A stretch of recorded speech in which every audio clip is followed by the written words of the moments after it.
आज आरंभ है एक नया योजना पीएम विकसित भारत रोजगार योजना। यह योजना अधीन युवक युवती को मिल 15,000 टंका।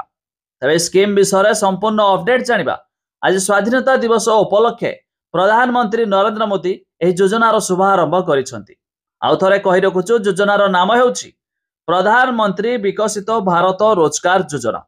तेज जाना संपूर्ण अपडेट ता पूर्व वीडियो को लाइक करंतु सब्सक्राइब करनथिले एबे सब्सक्राइब करी पाखर थिबा घंटी चिन्ह को दबाई दियंतु। प्रधानमंत्री नरेंद्र मोदी 15 अगस्त अर्थात आज लालकिला युवपीढ़ी को एक उपहार देइछंती। से देशर युवक मानक पई 1 लाख कोटी टंकार एक योजना आरंभ करिसंती। तबे योजना प्रधानमंत्री विकसित भारत योजना नाम रे आरंभ कराइछि। तबे योजना अधीन रे प्राय 3.5 कोटी युवकंक पई ए नियुक्ति सुजोग सृष्टि हेबो।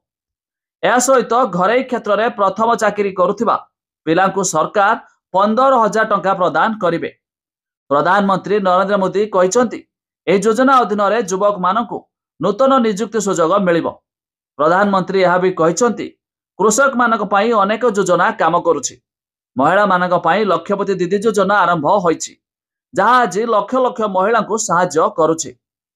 सेहिपरि आजिठु प्रधानमंत्री विकसित भारत योजना नाम रे आउ एक नया योजना आरंभ है जो युवपीढ़ी उपकृत हेबे।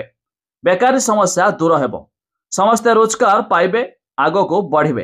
तबे प्रधानमंत्री मोदी आहरी कहिसंती मु जाने दारिद्र कौन, सेथिपाई मोर प्रयास रहिछि जे सरकार फाइल रे दारिद्र नामक शब्द न रहू। तबे जहाँकि आज स्वाधीनता दिवस उपलक्षे प्रधानमंत्री विकसित भारत रोजगार योजना आरंभ करागला। युवपीढ़ी पाई पारिबे 15,000 टंका। प्रथमे प्राइवेट क्षेत्र में नुआ चाकरी कले सेमानकु सरकार देबे 15,000 टंका। अधिक जानिया पाई वेबसाइट रो लिंक हमें डिस्क्रिप्शन रे देइछु, आपण माने जाय मध्य चेक करि पारिबे।